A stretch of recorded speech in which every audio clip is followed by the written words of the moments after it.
Hello friends, जय हिंद। Welcome to my channel global GK study centre. इस वीडियो के माध्यम से अभी मैं स्टार्ट करने वाली हूँ लूसेंट ऑब्जेक्टिव की न्यू एडिशन बुक, जिसमें आज मैं पढ़ाने वाली हूँ वैदिक सभ्यता के बाकी के बचे हुए प्रश्न। अगर आप हमारे चैनल पर नए हैं तो चैनल को सब्सक्राइब करें और बेल आइकन भी प्रेस कर लें, जिससे आप तक हमारे वीडियो सबसे पहले पहुँचे। तो चलिए आइए फ्रेंड्स, क्वेश्चन स्टार्ट करते हैं। क्वेश्चन नंबर इसमें हम लोग 60 से देखेंगे। क्वेश्चन नंबर 60 में है मिलान करना है उपवेद को उसके संबंधित वेद से। तो इसमें ए नंबर में आयुर्वेद। आयुर्वेद का क्या होगा? ऋग्वेद। सेकंड धनुर्वेद। धनुर्वेद का यजुर्वेद ही रह हो जाएगा। गंधर्व वेद। गंधर्व वेद सामवेद का उपवेद है। शिल्प वेद या अर्थशास्त्र, इसका हो जाएगा अथर्ववेद। इस प्रकार से हमारा सही ऑप्शन हो जाएगा option number A. Question number 61 में है ऋग्वेद के किन 6 मंडलों को वंश मंडल या गोत्र मंडल भी कहा जाता है? इसका सही उत्तर है ऑप्शन नंबर ए, दूसरे मंडल से 7वें मंडल तक। क्वेश्चन नंबर 62 में है किस वेद में जादुई माया और वशीकरण का वर्णन है? इसका सही उत्तर है option number D, Atharvaveda. Question number 63 में है आर्य शब्द इंगित करता है। क्वेश्चन नंबर 63 में है आर्य शब्द इंगित करता है। इसका सही उत्तर है ऑप्शन नंबर डी, श्रेष्ठ वंश को। क्वेश्चन नंबर 64 में है ऋग्वेद में कितने मंडल है?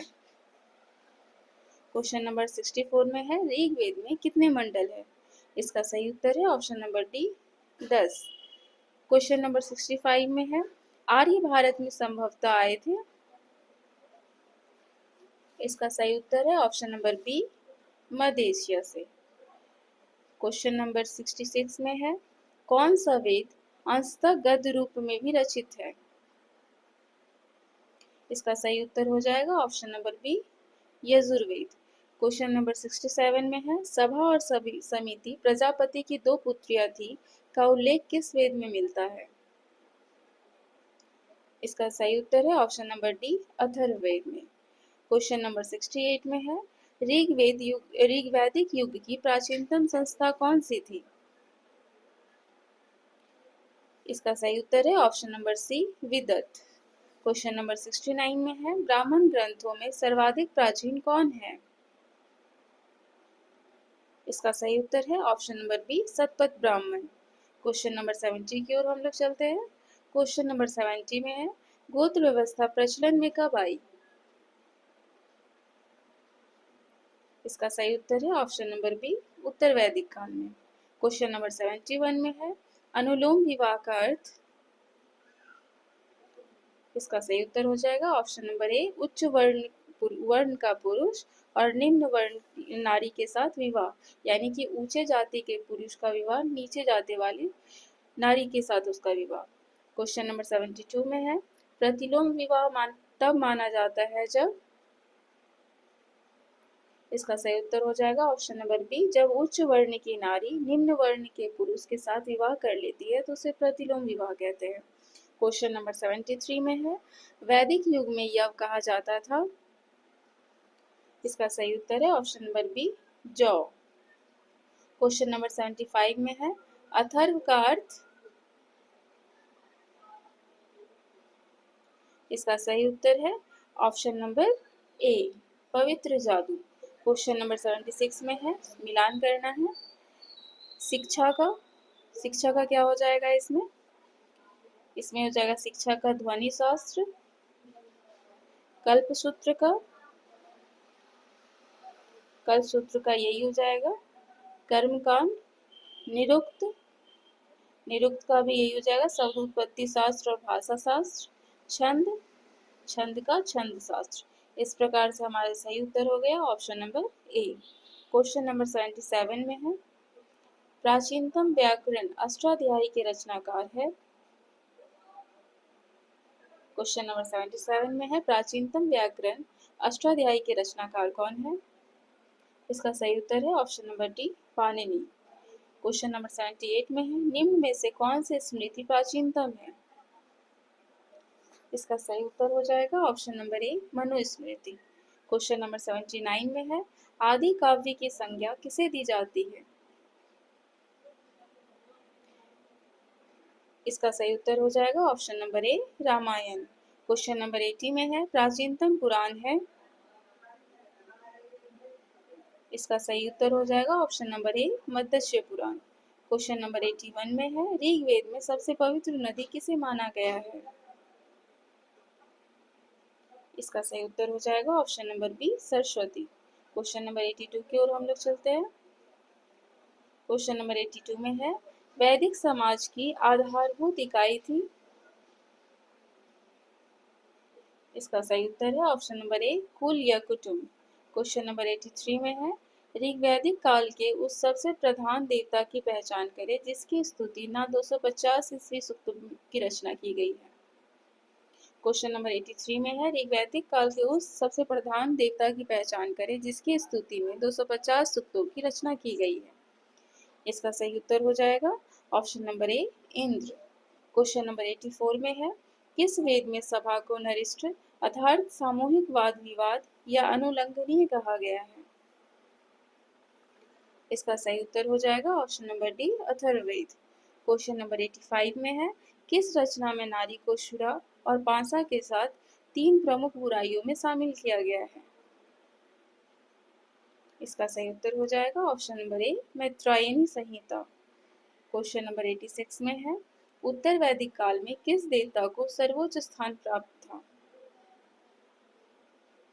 इसका सही उत्तर हो जाएगा ऑप्शन नंबर ए, प्रजापति। क्वेश्चन नंबर 87 में मिलान करना है।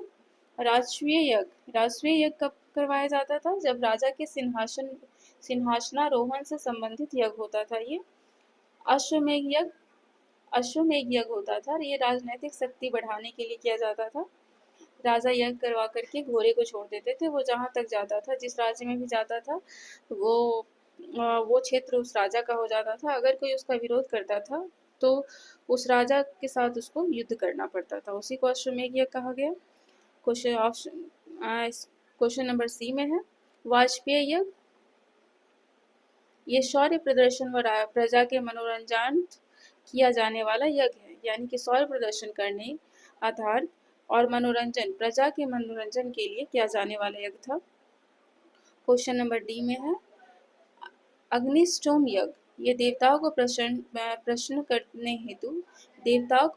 करने हेतु अग्नि को पशु बलि दिया जाने वाला एवं सोमरस का पान किया जाने वाला ये यज्ञ था। इस हिसाब से इसका सही उत्तर हो जाएगा option number A. Question number 88 के हम लोग चलते हैं। क्वेश्चन नंबर 88 में भी मिलान करना है। ऋग्वेद में उल्लेखित नाम है, ये उसका आधुनिक नाम बताना है। चलिए इसको देखते हैं। ए में है परुष्णी। इसका क्या हो जाएगा? इसका यही रावी हो जाएगा। शत्रुदी को सतलज कहा जाता। सतलज को पहले शत्रुदी कहा जाता था। उसका ऋग्वेद में समय उसका नाम था चिनाब को पहले अस्कनी, विपाशा अभी व्यास को कहा जाता है। ये परुष्णी नदी का आधुनिक नाम रावी है। शत्रुदी नदी का आधुनिक नाम सतलज है। अस्किनी नदी का आधुनिक नाम चिनाब है। विपाशा नदी का आधुनिक नाम व्यास है। इस हिसाब से इसका सही उत्तर हो जाएगा option number A. Question number 89 में है, संस्कारों की कुल संख्या कितनी है? इसका सही उत्तर हो जाएगा option number C. Question number 90 में मिलान करना है। ब्रह्म विवाह किसे कहा जाता था? इसका सही उत्तर हो जाएगा, जब समान वर्ण या जाति का विवाह होता है तो उसे ब्रह्म विवाह कहा जाता है। दैव विवाह पुरोहित का पारिश्रमिक के रूप में मिली हुई कन्या के साथ विवाह। आर्ष विवाह, कन्या मूल्य के रूप में एक जोड़ी गाय व बैल चुकाकर किया गया विवाह। प्रजापत्य विवाह, बिना दहेज का विवाह। इसका सही उत्तर हो जाएगा option number A. Question number 91 की ओर हम लोग चलते हैं। क्वेश्चन नंबर 91 में भी मिलान करना है। चलिए देख लेते हैं इसको। गंधर्व विवाह प्रेम विवाह को, आसुर विवाह कन्या को खरीद कर किया गया विवाह। सी में है राक्षस विवाह, पराजित राजा की कन्या या अपहरण की गई कन्या के साथ विवाह। पैशाच विवाह, सोई हुई अवस्था में कन्या को गुमराह कर या मानसिक रूप से अस्वस्थ कन्या को गुमराह कर उसके साथ किया गया विवाह। इस हिसाब से इसका सही उत्तर हो जाएगा ऑप्शन नंबर ए। 3 ऋण में शामिल नहीं है, 3 ऋण में मात्र ऋण शामिल नहीं है। क्वेश्चन नंबर 93 में है, ऋग वैदिक काल से संबंधित मृदभांड संस्कृति है। इसका सही उत्तर हो जाएगा option number A. Question number 93 का हो जाएगा सही उत्तर ऑप्शन नंबर ए, गैरुवनी मृदभांड। क्वेश्चन नंबर 93 में है, ऋग्वैदिक काल से संबंधित मृदभांड संस्कृति, गैरुवनी मृदभांड। क्वेश्चन नंबर 94 में है, उत्तर वैदिक काल से संबंधित मृदभांड संस्कृति है। इसका सही उत्तर हो जाएगा ऑप्शन नंबर बी, चित्रित धूसर मृदभांड संस्कृति। क्वेश्चन नंबर 95 में है, हरियाणा प्रांत में चित्रित धूसर मृदभांड स्थल किस स्थान पर हाल में किए गए उत्खननों से प्रकाश में आया है। इसका सही उत्तर है option number B, Bhagwanpur. Question number 96 में है, प्राचीनतम विवाह संस्कार का वर्णन करने वाला विवाह सूक्त किसमें पाया जाता है।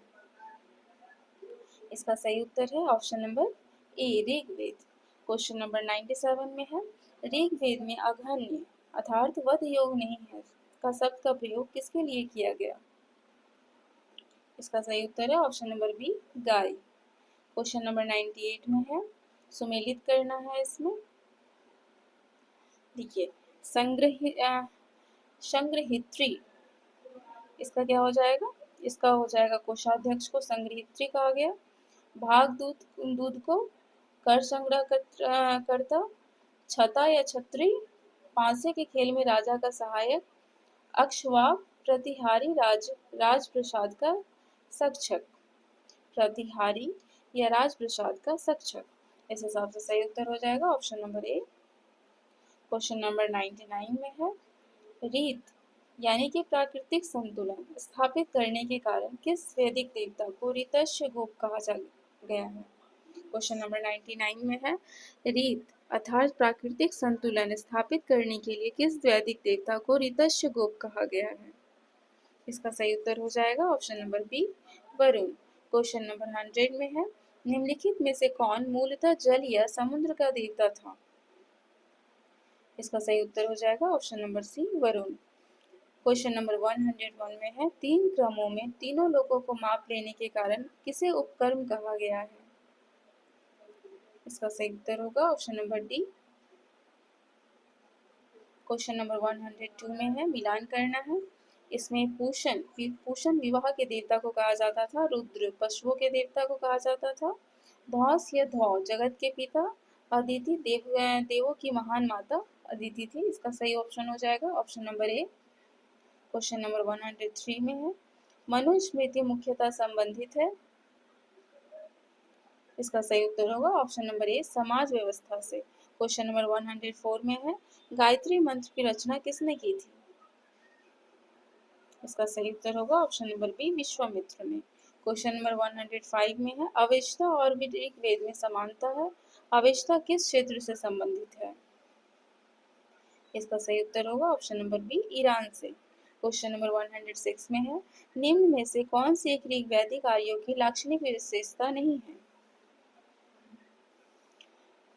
इसका सही उत्तर हो जाएगा ऑप्शन नंबर बी, वे लोहे के उपयोग से परिचित नहीं थे। क्वेश्चन नंबर 107 की ओर हम लोग चलते हैं।